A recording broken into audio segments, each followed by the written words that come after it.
The gymnasium buzzed with nervous energy as parents filed into the metal folding chairs, their phones already positioned to capture every precious moment of Lincoln Elementary's annual talent show. Sarah Martinez smoothed her work blazer and checked her watch. She'd barely made it after her afternoon meeting ran late, but wild horses couldn't have kept her from watching Emma perform. Emma, her 12-year-old daughter, had been practicing her contemporary dance routine for months, transforming their small living room into a makeshift studio every evening after homework. Sarah would find her there in the mornings too, stretching by the window as sunlight streamed across the hardwood floor, her dark hair pulled back in the tight bun that had become her signature look. "She's obsessed," Sarah's sister Linda had commented during their last phone call, her voice carrying that familiar note of disapproval that Sarah had learned to navigate carefully over the years. "You know, Sarah, not every child can be a professional dancer. Maybe you should encourage her to focus on more practical pursuits." But Sarah had seen the light in Emma's eyes when she moved to music, the way her daughter's entire being seemed to come alive when she danced. It wasn't obsession, it was passion, pure and undiluted. The backstage curtain rustled, and Sarah spotted Linda making her way down the aisle, her designer handbag catching the gymnasium's fluorescent lights. Linda looked impeccable as always, her blonde hair perfectly styled, her outfit clearly expensive. She'd driven up from the city for the performance, a gesture that should have felt supportive but somehow left Sarah feeling anxious instead.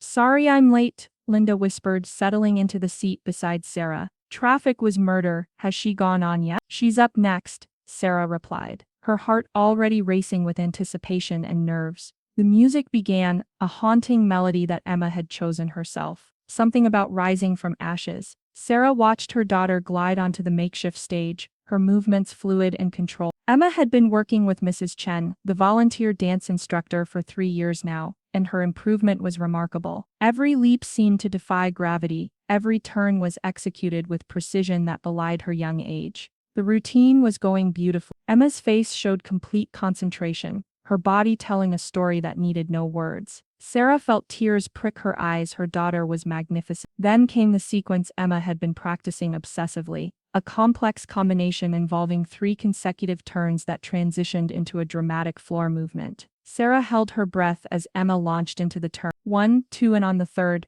her foot caught slightly, causing her to stumble just enough to throw off her landing. Emma recovered quickly, finishing the routine with the same grace she'd begun with, but Sarah could see the disappointment flash across her daughter's face. The audience erupted in enthusiastic applause, and Sarah clapped until her hands hurt, pride swelling in her chest, despite the small misstep.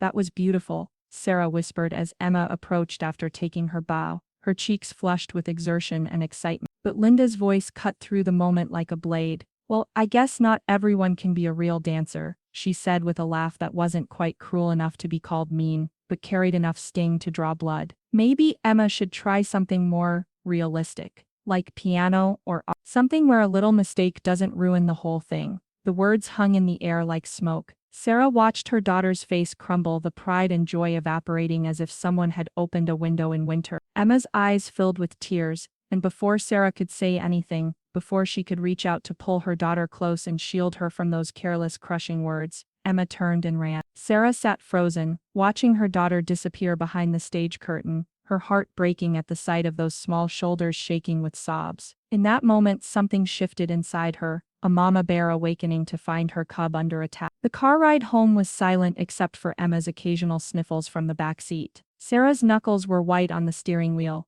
Linda's words echoing in her mind like a poison that wouldn't dissipate. She'd made excuses to her sister. "Emma's just tired. It's been a long day, but the damage was done." That night, after Emma had cried herself to sleep, Sarah sat in her kitchen with a cup of cold coffee, staring at the refrigerator covered in Emma's dance recital photos and ribbons from local competitions. How had she let this happen? How had she failed to protect her daughter from Linda's casual cruelty? The memories came flooding back like a dam bursting. Sarah was 15 again, showing Linda her acceptance letter to the summer art program at the state university. Art school. Linda had laughed, that same dismissive laugh from tonight. "Sarah, be practical. You need to think about your future, not chase fantasies." Their parents had sided with Linda, the practical one, the successful one. Sarah had torn up the acceptance letter that night and enrolled in business classes instead. She'd buried her artistic dreams so deep she'd almost forgotten they'd existed, until she saw that same creative spark ignite in Emma. Now, as Sarah walked through their small apartment, she saw the pattern with terrifying clarity. Linda's comments over the years weren't isolated incidents. They were a systematic campaign of discouragement disguised as concern. Don't you think Emma's getting a little too focused on dance? She should be more well-rounded. You know, Sarah, false hope can be more damaging than honest reality. My Jessica is excelling in math and science skills that actually matter in the real world. Every family gathering, every phone call, Linda found ways to diminish Emma's passion. And Sarah, still that 15-year-old girl, seeking her sister's approval, had listened. She'd even started to doubt herself, wondering if Linda was right, if she was being an irresponsible mother by encouraging Emma's dreams. But tonight, seeing Emma's devastation, Sarah understood the truth. Linda wasn't protecting Emma from disappointment. She was protecting herself from being outshone. Linda's own daughter Jessica was academically gifted but had never shown the kind of raw talent that Emma possessed. Every time Emma danced, every time she improved, it was a reminder that talent couldn't be controlled or purchased, or achieved through careful planning. Sarah found Emma the next morning sitting on her bedroom floor, her dance bag zipped shut in the corner. "I don't want to go to class today," Emma mumbled, not meeting her mother's eyes. "Sweetheart, one little stumble doesn't." "It's not about the stumble, Mom." Emma's voice was small, defeated. "Aunt Linda was right. Maybe I'm not good enough. Maybe I'm just fooling myself." Sarah's heart shattered all over again. Her vibrant, passionate daughter had been reduced to this, a child doubting her own worth because of one adult's jealousy disguised as wisdom. Sarah didn't sleep that night. Instead, she sat at her laptop, researching dance programs, scholarships, and opportunities. If Linda wanted to play games, Sarah would play to win, but her victory wouldn't come through confrontation. It would come through proving Linda wrong in the most public way possible. The plan began to form slowly, carefully. Sarah had learned patience in her years as a single mother, had learned to think 3 steps ahead. She wouldn't give Linda the satisfaction of a dramatic family fight that could be dismissed as Sarah being emotional. Instead, she would let Emma's talent speak for itself. First, she needed footage. For 3 weeks, Sarah secretly recorded Emma during their evening practice session. She set up her phone in different corners of their living room, capturing Emma when she thought she was just dancing for herself. These were the moments when Emma's true artistry shone, unguarded, unafraid, dancing purely for the joy of movement. The videos were breathtaking. Without the pressure of performance, Emma moved with a natural grace that took Sarah's breath away. Her daughter wasn't just talented, she was exceptional. While Emma was at school, Sarah spent her lunch breaks researching. She discovered that Marcus Rivera, one of the most celebrated contemporary dancers in the country, was coming to their city for a summer intensive program. Rivera was known for his work with young dancers, for seeing potential where others saw only promise. The application process was rigorous. Along with the video submission, applicants needed to write an essay about their passion for dance. Sarah printed out the application and left it on Emma's desk without comment, along with a note, "I believe in you. When you're ready." It took Emma 2 days to notice it, another week to ask about it. "Mom, what is this?" "An opportunity," Sarah said simply. "But only if you want it." Emma read through the application materials, her eyes growing wider. "Marcus Rivera, but Mom, I'm not good enough for something like this." After what happened at the talent show, Sarah knelt beside her daughter's chair. "Emma, do you remember why you started dancing?" "Because it makes me feel free," Emma whispered. "Then dance for that feeling, not for anyone else's approval or disapproval. Just for you." While Emma worked on her application essay, Sarah launched the second phase of her plan. She began documenting Linda's behavior, screenshotting dismissive text messages, writing down comments made during family gatherings. She wasn't planning to use this information for revenge. She was preparing to protect Emma from future attacks. Sarah also quietly enrolled Emma in a new dance studio across town, one with a reputation for nurturing serious young dancers. She told no one in the family about the switch, letting them assume Emma had quit dancing altogether. Mrs. Patterson, the director of Elite Dance Academy, watched Emma's audition with growing amazement. "She's raw," she told Sarah afterward, "but she has something special, real artistry." "How long has she been dancing?" "Since she was 7, Sarah replied. "But she's been through a rough patch lately. Someone important to her criticized her abilities." Mrs. Patterson's expression hardened. Adults who crushed children's dreams, are cowards. Your daughter has a gift. Let me help her rediscover it." Under Mrs. Patterson's guidance, Emma began to blossom again. The new studio was filled with serious young dancers who shared her passion, who understood the language of movement that had always set Emma apart from her peers. Slowly, carefully, Emma's confidence began to return. Linda, meanwhile, seemed pleased that Emma had come to her senses about dancing. At family dinners, she would make approving comments about Emma's more realistic focus on academics. Sarah bit her tongue and let her sister believe what she wanted to believe. 3 months after the talent show disaster, Sarah received the phone call that would change everything. "Mrs. Martinez, this is Marcus Rivera's studio. I'm calling about Emma's application for the summer intensive." Sarah's hands were shaking as she listened to the voice on the other end of the line. Emma had been selected, not just accepted, but chosen as one of only 12 young dancers nationwide to participate in Rivera's elite summer program. When Sarah told Emma the news, her daughter stared at her in disbelief. But what about Aunt Linda? What about what she said? Sarah pulled her daughter close. "Sweetheart, sometimes the people who love us can't see our light because they're too busy protecting their own shadow. But your light is real, and it's time to let it shine." The acceptance to Marcus Rivera's summer intensive was supposed to remain a family secret until Emma felt ready to share it, but secrets have a way of surfacing at the worst possible moment. It happened at their monthly family dinner, at their grandmother's house. Emma had been glowing with newfound confidence, her posture straighter, her smile brighter than it had been in months. She'd been working with Miss Patterson for weeks, preparing for the intensive, and the transformation was remarkable. "You seem happy tonight, Emma," their grandmother observed, passing around her famous lasagna. "More like your old self," Emma beamed. "I've been dancing again, Grandma, and I got accepted to this amazing summer program with Marcus Rivera." The words tumbled out before Sarah could stop them. The table fell silent, all eyes turning to Linda, whose fork had frozen halfway to her mouth. "Marcus Rivera?" Uncle Tom asked, impressed. "The guy from that Netflix documentary? That's incredible, Emma." Linda's smile was tight, forced. "How wonderful, though I hope you're not getting your hopes up too high, sweetheart. These programs accept lots of children. It doesn't necessarily mean anything special." But Emma's confidence was no longer fragile. "Actually, Aunt Linda, they only accepted 12 kids from the whole country. Mrs. Patterson says I have real potential." Sarah watched Linda's face cycle through emotions: surprise, anger, and something that looked dangerously close to panic. After dinner, Linda cornered Sarah in the kitchen. "Are you insane?" Linda hissed, loading dishes into the dishwasher with unnecessary force. "You're setting that child up for devastating disappointment. Do you know how competitive the dance world is? How many talented kids get crushed by unrealistic expectations?"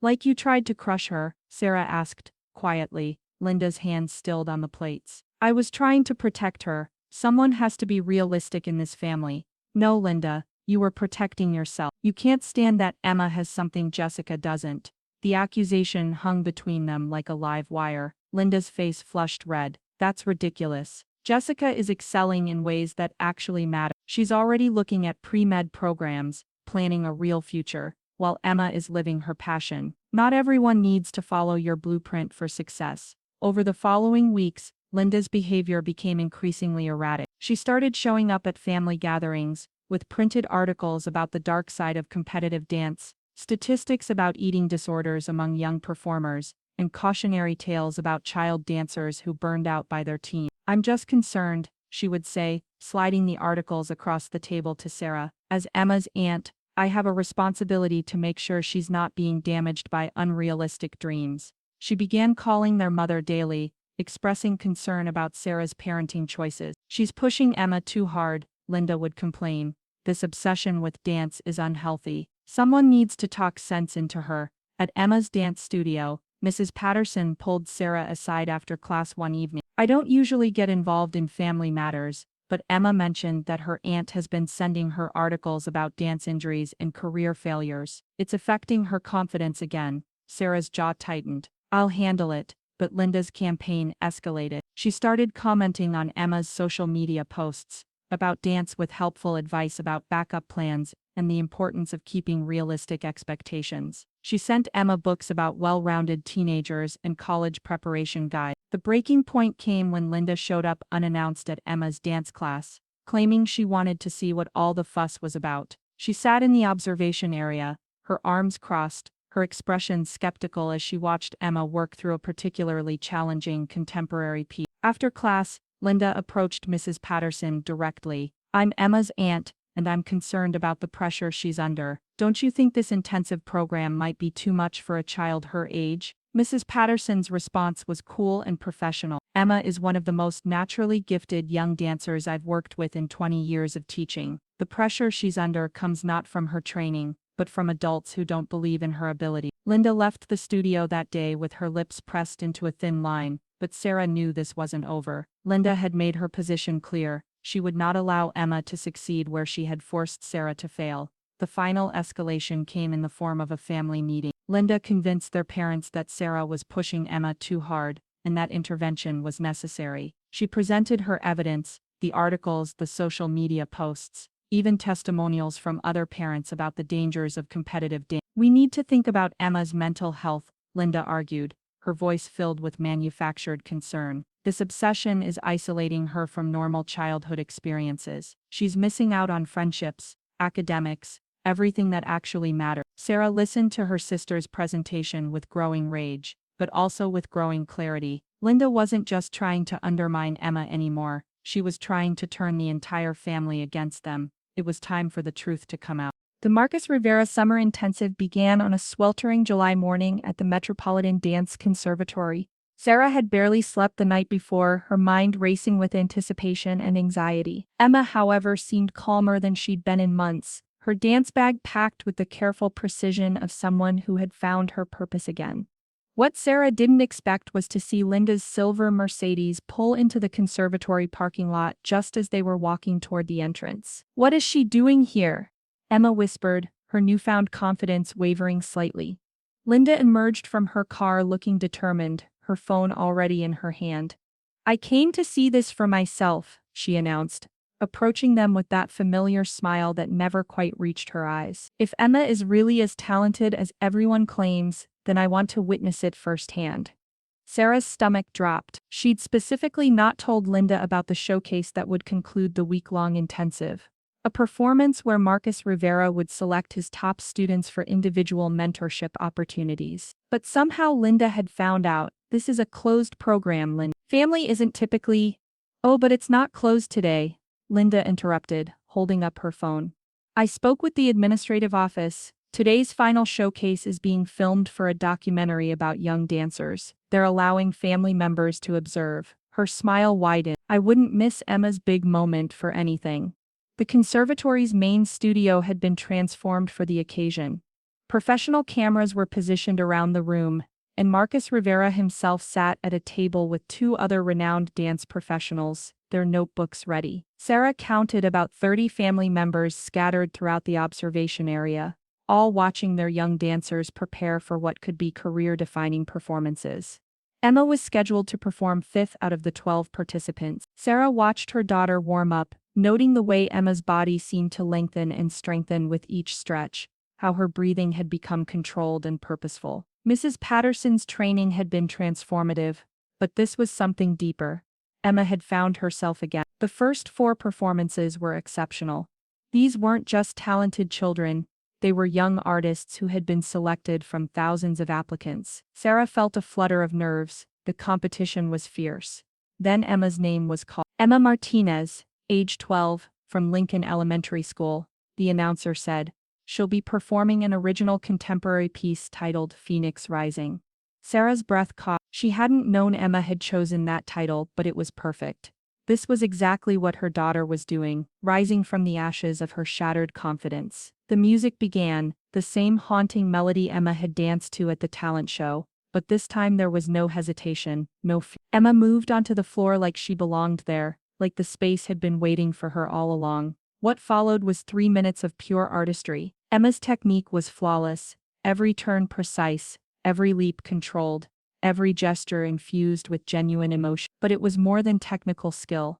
Emma was telling a story with her body, speaking a language that transcended words. Sarah felt tears streaming down her face as she watched her daughter transform pain into beauty, doubt into strength. This wasn't the same child who had stumbled at the school talent show. This was a young artist who had learned to channel her experiences into her art. The routine culminated with the same sequence that had caused Emma's stumble months earlier, 3 consecutive turns leading into a dramatic floor movement. This time Emma executed it perfectly, her body seeming to defy gravity as she flowed seamlessly from one movement to the next. The studio erupted in applause, but Sarah was watching Marcus Rivera.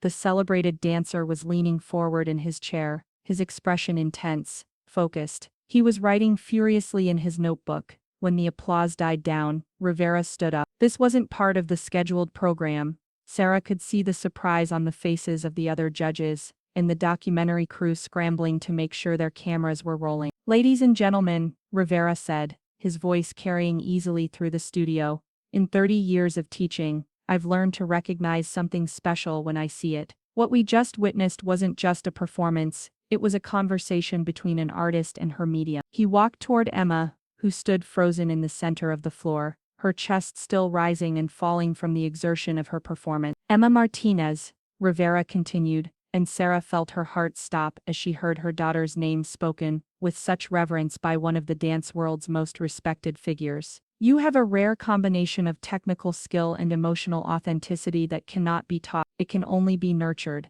The studio had gone completely silent, even the camera operators seemed to be holding their breath. "I would like to offer you a full scholarship to my year-round academy in New York," Rivera announced. "Not just for the summer program, but for serious training with the goal of professional development. I believe you have the potential to be not just a dancer but an artist who changes how people think about movement." The silence shattered as the room exploded in applause and cheer. Sarah was sobbing openly now, her hands pressed to her mouth in disbelief. Through her tears she saw Emma's face transform from shock to pure joy. And then she saw Linda. Her sister was sitting rigidly in her chair, her face pale, her hands clenched in her lap. The expression on Linda's face was one Sarah had never seen before. It was the look of someone whose entire worldview had just been publicly dismantled. As the chaos of congratulations swirled around them, Linda stood up abruptly and made her way towards Sarah and Emma. Her smile was brittle, forced. "Well," she said, her voice tight, "I suppose this is nice, though I hope everyone remembers that success at this level comes with enormous pressure and sacrifice. Emma is still just a child after all." The words were barely out of Linda's mouth when Marcus Rivera appeared beside them, having overheard the comment. "Excuse me," he said, his tone polite but firm. "I couldn't help but overhear your concern. Are you Emma's mother?" "I'm her aunt," Linda replied, straightening her shoulder. "Linda Hamilton. I just think it's important to maintain realistic expectations." "Mrs. Hamilton," Rivera interrupted gently, "I've been working with young dancers for 3 decades. I've seen thousands of talented children, and I've learned to distinguish between genuine artistry and mere technical ability. Your niece has something that occurs perhaps once in a generation. To call that anything less than extraordinary would be a disservice to her gift." He turned back to Emma, his expression warm. "Emma, I want you to know that this offer comes with no pressure. Dance should always be a joy first, everything else second, but if this is truly your passion, I'd be honored to help you develop your talent." As Rivera walked away to speak with other participants, Linda stood there speechless, her carefully constructed arguments crumbling around her. The documentary cameras had captured everything, her dismissive comments, Rivera's passionate defense of Emma's talent, in the moment when her jealousy had been exposed for everyone to see. Sarah finally found her voice. "Linda," she said quietly, "this conversation isn't over. But not here, not now. Today belongs to Emma." The documentary aired 3 months later on a major streaming platform titled Finding Grace: Young Dancers and the Power of Belief. Emma's performance became the centerpiece of the film, her story of overcoming doubt resonating with viewers around the world. Within days, the footage had gone viral across social media platforms, with professional dancers, teachers, and parents sharing clips of Emma's Phoenix Rising routine along with messages about believing in young artists. Sarah watched the family group chat explode with congratulations and pride,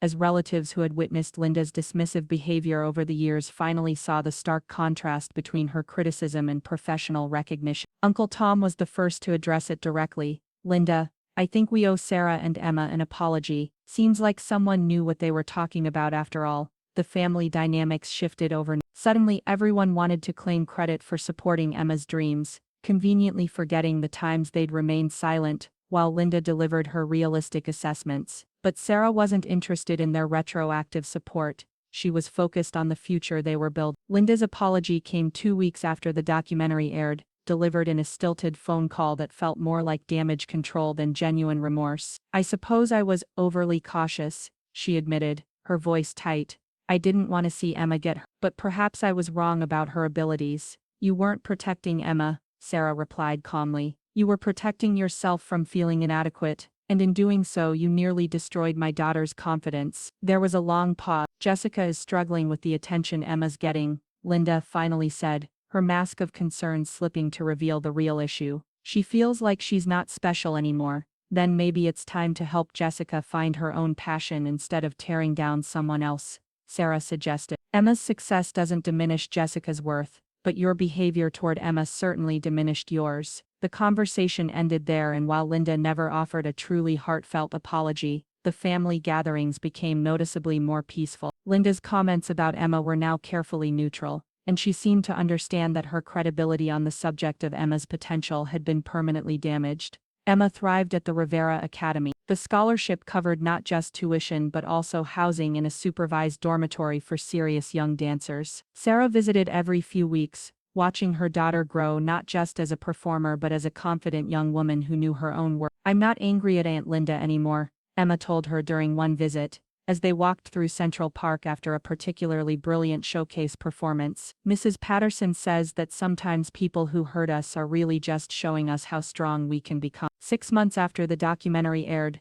Sarah sat in the audience at Lincoln Center, watching Emma perform in a youth ensemble piece choreographed by Marcus Rivera himself. As her daughter moved across the stage with the fluid confidence of someone who had found her calling, Sarah felt something she hadn't experienced since she was 15 years old. The pure joy of artistic expression being celebrated rather than dismissed. Emma's performance that night was flawless, but more importantly it was fearless. She danced with the unshakable confidence of someone who had been tested by doubt and emerged stronger. When she took her bow, her smile was radiant, untouched. After the performance, as they walked home through the city lights, Emma slipped her hand into Sarah's. "Mom, thank you for never giving up on me even when I gave up on myself." Sarah squeezed her daughter's hand. "I learned something from this whole experience, sweetheart. Sometimes the best revenge isn't fighting back, it's simply refusing to let someone else's limitations become your own." In protecting Emma's dreams, Sarah had healed something in herself that she'd thought was broken forever. Linda's words had once convinced her that artistic dreams were impractical fantasies,